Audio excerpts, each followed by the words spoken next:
definitely hit some notes for me that were fantastic. Like, just understanding where he was coming from as a character. Yeah. Was a lot easier than any other Marvel villain that I've had so far. At least, I mean, his motivations were simple, but his plan was complex enough that it kept me interested all the way through. Also, they gave him such great lines in this film. With Thor's just like, if you want peace, then why don't you leave us in it? He goes, I think you're confusing peace with quiet. Yeah. It's like, whoa! You tell him, Ultron! Oh, wait, you're the bad guy. Oh, shit. I think my favorite line, which isn't necessarily as probably interesting, but when he's talking about vibranium with the twins, and he's like, or they're talking about, like, it's the most indestructible metal on Earth, and he's like, and they decided to make a frisbee out of it. I was like, God damn it. Yeah, there you go. Really Shots fired. No, Captain America, no. But that's one of my favorite lines he has. Yeah, well, another great moment is when he's with Andy Serkis's character, whose name is Claw. Dr. Claw, Ulysses Claw. So now, this Mr. Clawman has all the vibranium, and there's a great scene where he's like, he opens up this door and this like secret wall opens up and he has all the vibranium, and Ultron's like, yeah, I want it all, mate, and he's like, this is worth a lot of money. And he's like, no, he's like, this is worth billions of dollars. And then Ultron like closes his eyes, goes into the internet, and he sees his bank account get filled with like $4 billion. And he's like, no, you are. And then, and then he says that quote to Ultron that is from Tony Stark at some point. It's like, keep your allies rich and your enemies rich, and wait to see which is which. Yeah, that one. And then Ultron's like, huh? And he's like, oh, Tony Stark. You know, aren't you one of his? And he's like, don't compare me to Stark. He's a sickness. And he grabs his arm. He's like, I don't want to be called Tony Stark. Like, just karate chops his arm off. Just fucking chops it off. He fucking cauterizes it. And then he's screaming. He's just like, oh, I'm sorry. I got all of my... The worst part of that entire fuck you. moment, don't call me goddamn Tony Stark. Man, he keeps ranting. He fucking kicks him down a flight of stairs. Like, what the fuck? Claw will be in the Black Panther movie. Black Panther, I'm really excited for that. That's another point, another positive for the movie. It's a trailer for the rest of the Phase 3 without really being like an Iron Man 2, where it's like, here's Captain America's shield. Here's the setup for the Thor movie. Like, it's not distracting from the overall plot. Like this Claw character had a point, because in the comic books, Ultron builds himself a adamantium body. You can't have adamantium in Avengers because Fox are holding onto that goddamn copywritten name. Yeah. So the next step is vibranium, which is Captain America's shield. Right. I think another interesting point is that you get to see kind of the side characters, like the superheroes' sidekicks are in this, at least for a little bit, and it's cool to see. Yeah, Rhodey, because Civil War is gonna have a lot of that. Yeah. I feel like. So right, who's got sidekicks? Who's got their Robins? Tony Stark has Rhodey. Captain America has Falcon. Black Falcon. Black Captain. I'm not racist. I just have this problem where I keep bloody racist. I keep calling him Black Falcon just because I just assume that's his name, even though it's got nothing to do with his skin color. That's what all comic books used to be. Like, if it was a black character, it was black in the title. Like Black Lightning, it's like Black Panther, Black Adam, Black Adam, Black. Like, I was talking to my friend about Age of Ultron the other day, and I accidentally said it, and we started laughing, and it's like, alright, every single black character has black before its name. So it's like Black Fury, Black War Machine. Oh no. Oh shit. Anyway. This is terrible. But it's very interesting to kind of see their interactions with those characters. Like, Falcon is off investigating the Winter Soldier thing. Yeah. War Machine is still working for the government, so he's got his fucking hilarious story to tell. Yeah. Like, he's trying to make it funny. I like that moment where he's like, everybody else, like, everybody I tell that story to is super impressed by it. And Thor's like, oh, that's the end? Oh. Yeah, he did. He's like talking to Tony Stark and Thor, and he's just like, and then I drop it at the governor's doorstep. I'm like, boom, and then like just straight face, like, ah. And he's like, fuck you guys. He's like, oh, that was the end of the story. Oh, good story, good. Good War Machine story. And then it cuts to Rhodey telling it to just normal people, and they all start laughing hysterically. And then it cuts to his face. He's like enjoying their laughter for a bit. Then he dies down. He's like, oh, I'm not that great. He's like, yeah, I got it. I still got it. And then it pays off at the end when Ultron sends out his CGI army of Ultron drones, and then he's just like, "This is gonna make a good story," but it didn't, because all he did was just be backup. What irritated me about, I was just about to go over to that, was that Falcon is, his whole point as a character is like he's an aerial guy, like he does stuff in the air, and so him not being there with War Machine pissed me off. Like, I was like, that's the only time you have one job. You have one job, Falcon. Like, to be in the air and kick ass. And you're not here. What are you doing right now? So, well, then again, if you look outside the box, War Machine has all this firepower on him. Falcon, he just has jet wings, but 2 pistols. A lot of people that I've seen have complained about how Black Widow just has these puppy dog eyes this entire time, and she's just like there to be the love interest for Bruce Banner. But I completely disagree with that. Like, I don't, because a character likes another character, I don't feel like that's natural for a human. And I think to say that Black Widow can't like somebody else on the team is a little bit more insulting. Yeah, all that controversy that sparked up, and they're attacking Joss Whedon because he's like, anti-feminist. It's so dumb. I don't like.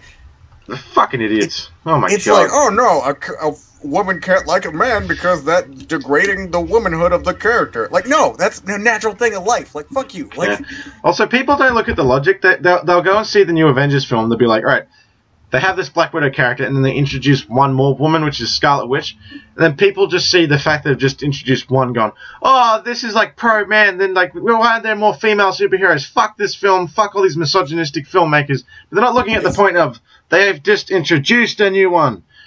Yeah. They just announced Captain Marvel. They did that amazing Marvel Phase 3 announcement where they... And they're like, amazing. They do the Captain Marvel thing, and everyone goes nuts. And then Kevin Feige walks up and goes, all right, the Captain Marvel has gone by many names. Many people have worn the costume. I just want to make it clear right now that this one is Carol Danvers or Andrews or whatever. It's the female one. So it's like, all right, holy shit. A female Marvel superhero that pretty much no one knows if you're just a regular cinema goer gets their own film. It's a female. What do you want? They can't even fucking make a Wonder Woman film. They have like there's like 5 writers working on 5 individual scripts, and whoever's is the best they're gonna make out of it. But they're like, yeah, Wonder Woman is stuck in the dirt. She's stuck in this film with like the 2 big man figures, and she's just in the middle of it. Wonder Woman's. I'm not. Let's save the Wonder Woman talk for later. Like, if I hit this, it's gonna send me on a tangent that's gonna take too long. But I definitely see what you're saying about Captain Marvel. Like, that's a fantastic thing to finally get a woman-led superhero movie, because Joss Whedon was complaining about that forever. Yeah. And how it doesn't make sense that writers can't get a woman superhero movie off the fucking. Also, look at that Agent Carter TV show. Agents of S.H.I.E.L.D. is a good spin-off. It's got some really good, strong female characters there. Agent Carter from Captain America has her own TV show where she's like a super spy and like can fight and do all this cool stuff. Right. Man, just keep your fucking trap shut, hey. They're kind of like actually changing the fucking rules and bringing women in and making the actual good characters. Every single woman on Agents of S.H.I.E.L.D. can like do the fight choreography and actually kick ass in scenes. Oh yeah, definitely. So yeah, it's just. Well, I understand. Everyone out there is bitching about not enough women. Shut your mouths. There's women. Not only is there women coming, there's women there. Just definitely. I understand. I understood part of it, like not having where Joss Whedon was coming from, where there's not like a woman character as a main character in a movie. Yeah, a superhero movie. Because like, I'm not a woman, obviously, but like. When we look at it from like a black perspective, there's no black superheroes in the Marvel universe that aren't just sidekicks. So I get why Yeah, Like, I would want a Black Panther movie because I'm fucking excited about that shit. yeah, it's coming. We have Because, Nick Fury who runs everything. well, like, Nick Fury, what? He's got a bazooka, that's it? Like, it's not really. Like, Tony Stark, I've got a suit of armor and I'm a billionaire. Captain America, Mate, I've got a mate, shield that's mate, mate, impervious. mate. Nick Fury, has got secrets. Nick Fury's got an eye patch. Oh, So, it's like, well, there's your superhero.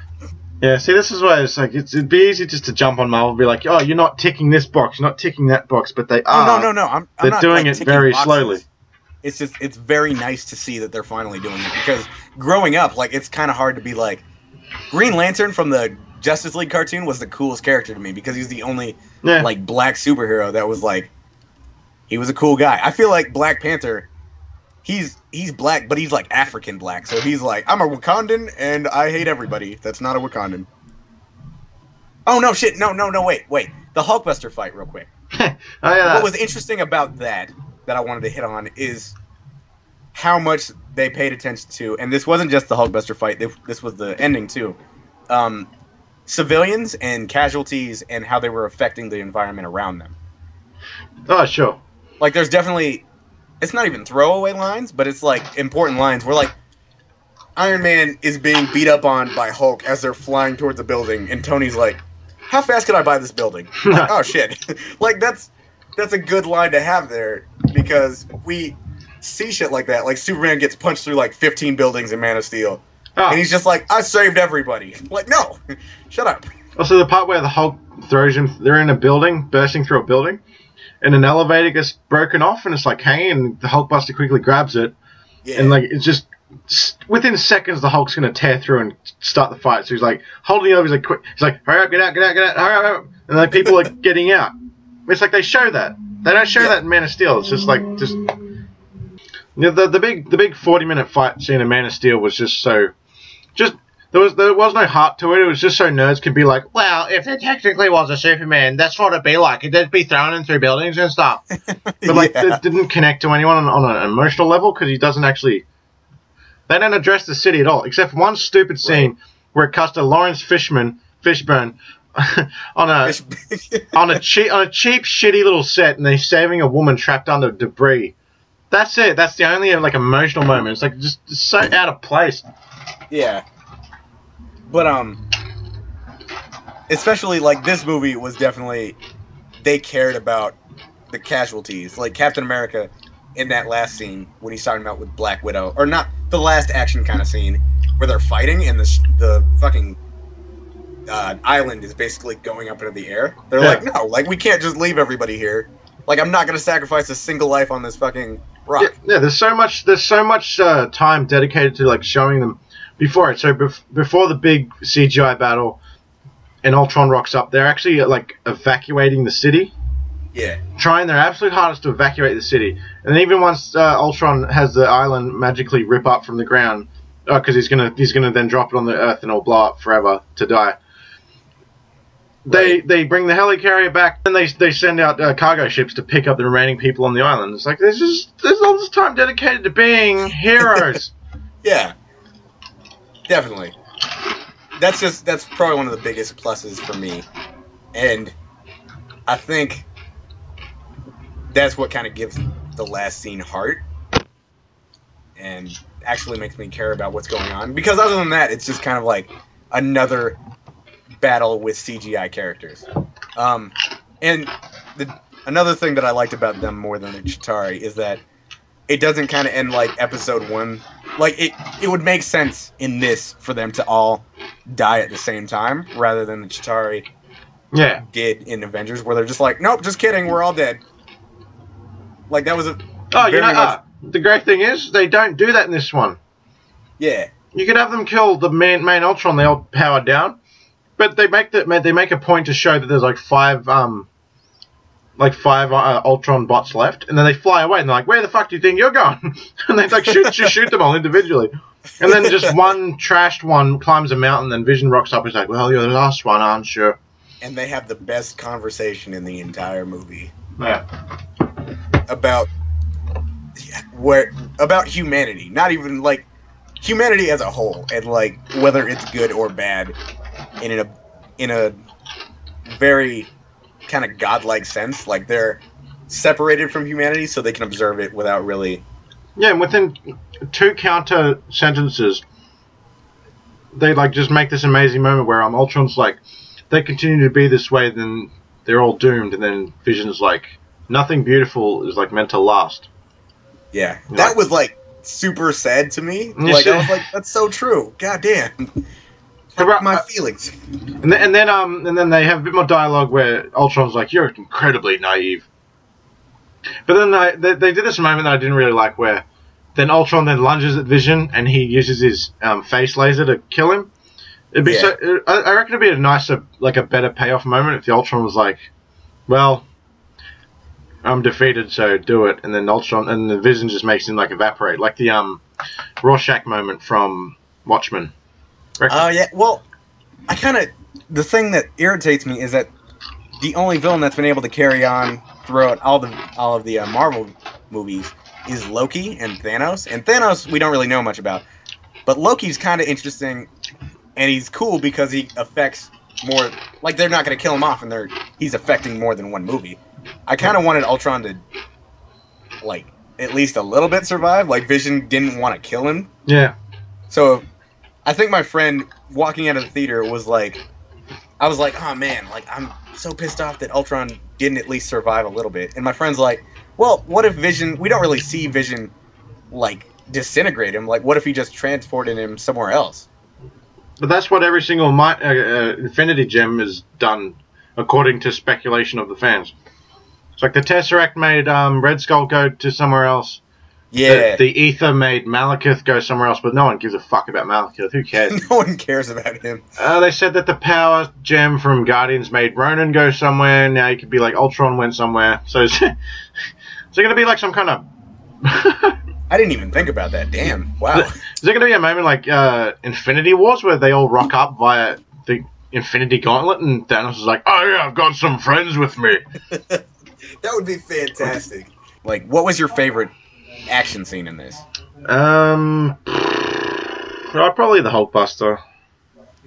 What was funny, that's definitely mine too, I gotta agree with you. But what was funny is walking out of the theater, I wasn't even thinking about that. Yeah, yeah. Everything... That's another thing about this film. You're probably going to walk straight out. All you're thinking about is Ultron, the character. Yeah, definitely. Because he definitely leaves an impression. He's so fascinating and fresh. He's the first, like, proper Marvel villain who's been interesting. And, like, has, I guess so. I can't even think of another... Everybody loves Loki, but I don't think he's that interesting. No, he's kind of, like, has daddy issues and family issues, and he's just like, I hate you all because I'm not really a Asgardian. Fuck you. Yeah, I like Loki just because of Tom Hiddleston's performance. He's very entertaining to watch. But yeah, let's just do a recap of all Marvel villains and how shit they are. Jeff Bridges from Iron Man 1 is good because he's Jeff Bridges. Jeff Bridges, the dude. However, Iron Man 1 ends with Iron Man fighting a fatter Iron Man. And it's interesting because Jeff Bridges is fun to watch. Iron Man 2, you got Mickey Rourke as Whiplashman. Whips guy. The crazy whipping. Well, I don't know. Mickey Rourke plays Whippersnipper. Anyway, at the end of Iron Man 2, he becomes a fatter Iron Man. And you've seen it before, so you don't care. The Incredible Hulk, starring Edward Norton, he fights a fatter Hulk at the end. At the end of Thor, he fights a fat Iron Man. What the fuck? He fights that robot in the desert, and even Coulson's like, is that one of Stark's? He also fights Loki, which is like, that's why Loki's kind of good, because he has been set up properly, and he actually has a tragic story in the first Thor. Captain USA. Captain something, flag guy. He fights Red Skull. The Red Skull. Captain America 1, he fights what is basically another version of himself, but Nazi version. Well, there you go. It's like a fatter Iron Man situation, except he's not. Yeah, basically. I think that's what the first phase of movies was like, you got the hero, and then you got a fat or evil version of the hero. Yeah. So Let's fight. Phase 1 villains doesn't have a good track record. You get to the first Avengers, they bring Loki back as the villain. Yeah. We've set him up, and he didn't die at the end, so now he can be back and have a new motivation. In the motivation that he wants to rule humans, because he thinks we're ants, and he's Queen, Queen Bee. Phase 2 with Iron Man 3. There we go. And I was And so excited for this movie. I was like, the villain looks great. He's like just a terrorist from another country. It's like hinting at like the first movie. He like was fighting the not the Mandarin, but he basically was, because he had a ring and he had the 10 ring thing behind him. yeah, I think And he was always playing with his ring. I thought that was gonna be a cool setup for the Mandarin, but Yeah. it But then like wasn't a payoff very well. like Ben Kingsley is the Mandarin. Like, should have just got the bald guy. He was set up, and you never saw him die. And then it gets to the halfway point, because the whole setup of the Mandarin, I'm like, this is interesting. Where's this going? Especially from the trailers. And then they do that shitty twist where it turns out he's a goddamn actor pretending to be the Mandarin. And it turns out the actual villain is boring old Guy Pearce. Guy Pearce is a great actor, but he's boring in that film. And when he takes over, it's like, and guess what? Hey, AJ, guess what happens to bloody Guy Pearce at the end? What happened? He wears the Iron Man suit. Oh shit! Oh fuck! I guess he does. No. Fatter Iron Man situation. Oh no! I did one point about that movie though, like that I did like was that he was fighting more biologically based enemies rather than just another Sure. Yeah, suit. they're not just stealing his suits and yeah. Yeah. I was kind of worried that they were gonna like take over the Iron Patriot suit, which they did, and I was fucking pissed. Yeah. And then, like, they didn't use it very much, so I was kind of happy about that. Yeah. All right, and then what came after? Was it Thor 2? Thor 2. All right, so Thor 2 is like, it's got this whole rep about it having the most boringest villain of the whole franchise. I hate that villain so much. No one cared about James McAvoy. McAvoy. Mac and cheese. Who is this is a useless fact you probably don't want to know, but that's the villain from G.I. Joe Rise of Cobra. God damn it. He's Scottish. Rise of the Age of the Dark of the Cobra Commander. Yeah. And so next up is Winter Soldier. Yes, sir. Now I have my own opinion about the Winter Soldier. Everyone, douchebags on my Facebook were like, it's the next Darth Vader. No, I don't know. No. I don't say that, but definitely the story is the best, in my opinion. Oh, yeah, the overall story, but if you just look at the characters, like, you know, his friend from the 40s or whatever, and he's like, he has his mind wiped. So it's like Jeremy Renner in the first Avengers. He's someone else for the whole film, so it's not really the character. But, you know, the Winter Soldier didn't do anything. He was great in action sequences, but... Yeah, so Winter Soldier, and then next up is everyone's favorite, Guardians of the Galaxy, which I just am in love with Marvel for. It's the biggest risk they've ever taken. They're like, let's get this indie director who makes fucked up, violent, gory films and give him give him a multi-million-dollar budget just because he makes sick films, and then he just makes Guardians of the Galaxy, which was just 100% perfect fun. Yeah. You can nitpick about whatever you want, but you're just an asshole that hates fun. Guardians of the Galaxy is literally a movie for all ages. It's ridiculous. Yeah. Ronan was a slightly weak villain, but But I got another gripe with Ronan. He's a very good setup character. I just wish he didn't die at the end, because if you look at Darth Vader in the first Star Wars, he's just like a weirdo that wears black and could be a robot. If there was no sequels past the first Star Wars, you'd just be like, alright, that dude was weird. But since in the sequels they then built on him, if Ronan was in the sequel and could be built on, then it could actually lead to a great character. That's how I felt about that's the difference for me between Marvel and DC, is that the DC villains are focused on a little bit more, and they kind of have effect, specifically because we only have Batman movies to talk about. Like, the Joker affected The Dark Knight Rises. Sure. Ra's al Ghul affected 2 movies. Can we just not give DC praise for all the villains in the Dark Knight movies? Can we just give that praise to Christopher Nolan? Because holy shit, that Ra's al Ghul, Joker, and Bane are so different from the comic books. The intentions are like still there, but their actual portrayal on screen is just like this great fresh thing where it's like back in the day, it's like we got the Joker. Who do we get? Jack Nicholson. He'll just play himself. But even story-wise, I feel like the villains affect Oh, sure. the next sequels more. But going back to what I was saying, that was also Christopher Nolan's great writing, so whatever. Yeah. But, because now you got Man of Steel, and it's just like, even though he wrote it, you can tell David Snyder? Snyder, something like that. David Goyer and Zack Snyder, they was just like, all right, they probably butchered the script and was like, all right, we have Chris is really good stuff for when Superman's a child. Let's just end the whole film with 40 minutes of destruction. Anyway, before that becomes a whole thing. A whole thing, yeah. Now we get to Ultron. Goddamn. So 10-minute rant about other Marvel movies. Oh, back to Ultron. I just wanted to emphasize the point of how great Ultron is as a villain and character, and this is like we spent the whole MCU dodging good characters to get to this moment. Yeah. Ending was pretty good. With Captain America and Tony Stark not ending on bad terms was what kind of didn't ruin it for me, but kind of bugged me for Civil War. Like I'm worried about it a little bit because I don't want them to have to set up that they're on opposite sides of this argument. Like they should just be like, here's the Superhero Registration Act, and Tony's like, oh shit, well I've spent so much time being a rebel that I kind of need to repay my debts. Yeah. And then Captain's like, no, fuck it, like everybody that I've ever trusted that's been trying to register everybody and be with the law has lied to me, so no, we're not going to register. It's kind of like Prometheus. You have all this imagery of the donut ship and the space jockey leading up to now it's going to connect to Alien, but then it turns out it wasn't the same planet and it wasn't the same ship.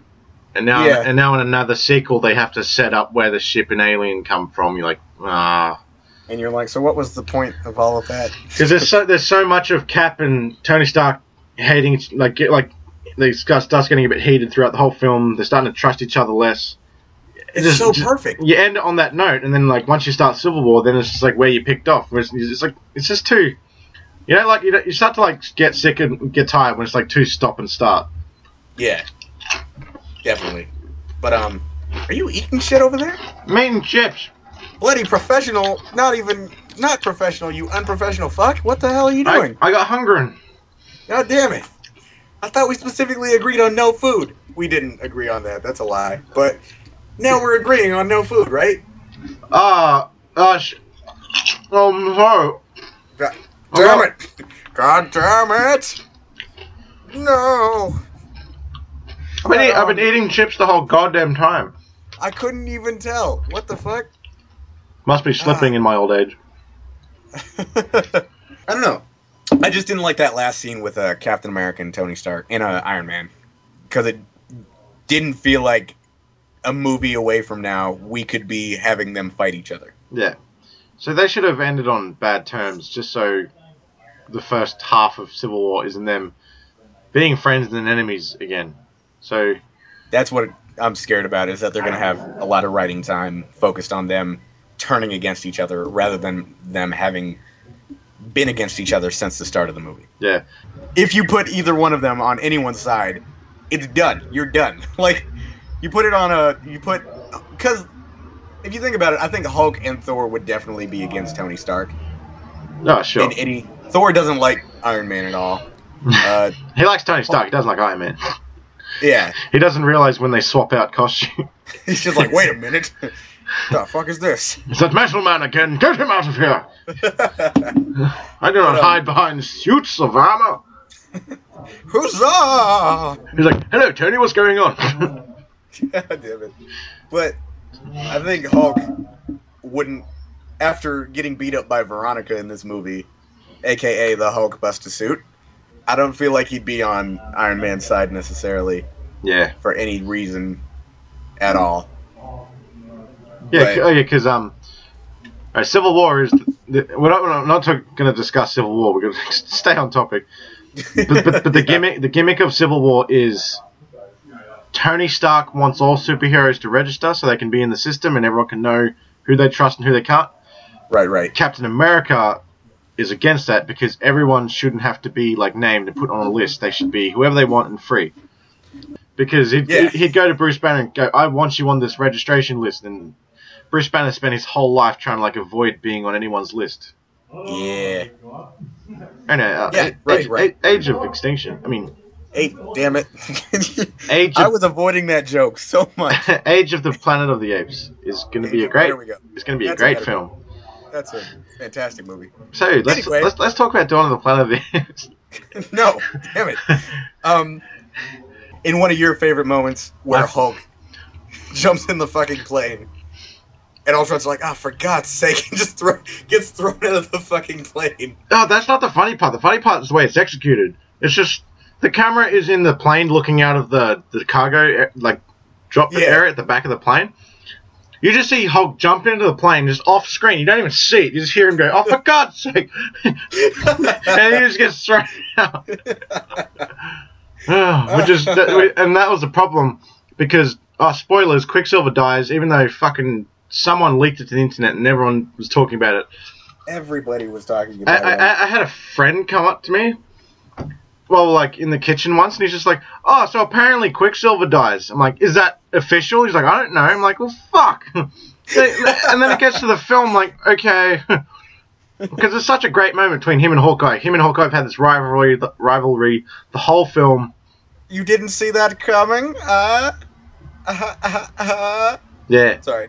Yeah. It's quick because but they have that joke, and then because Quicksilver's basically like, "Oh, you didn't see that coming?" And Hawkeye's like, "Fuck, I can't say it back, you fucking asshole." And then Quicksilver just passes out and dies. Yeah, because the moment after Hulk throws Ultron out of the plane, I'm laughing my ass off in the cinema, and then directly after that is Quicksilver dead, and Hawkeye's like, "Oh no, we're friends, but you're dead," and I'm still laughing over this sad moment. I'm trying to like stop myself from laughing because it's bad, but I fucking couldn't.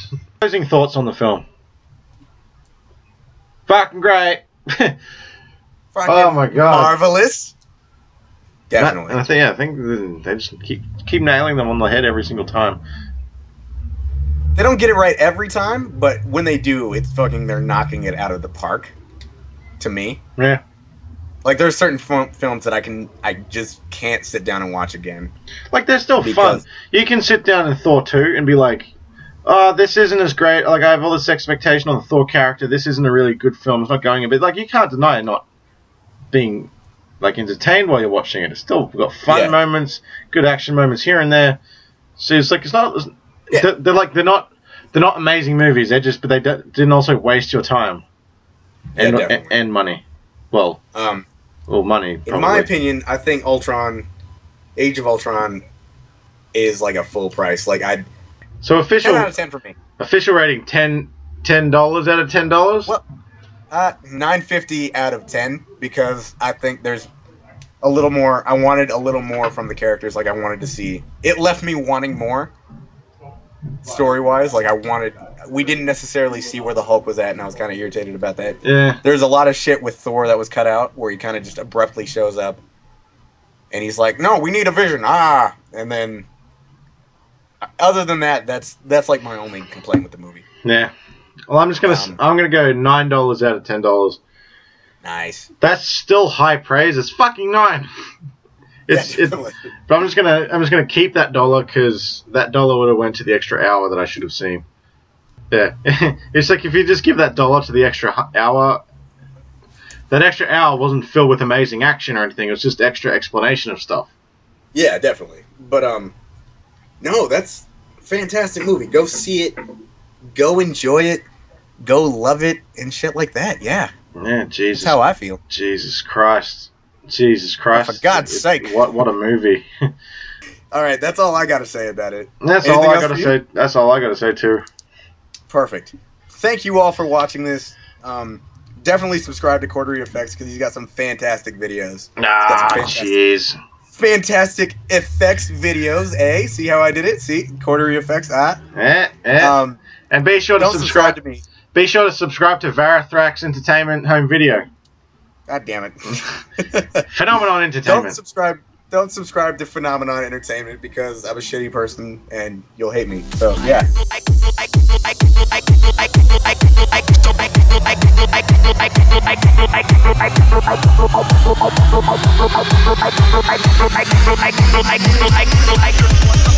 And it's hard to make a dime go 100.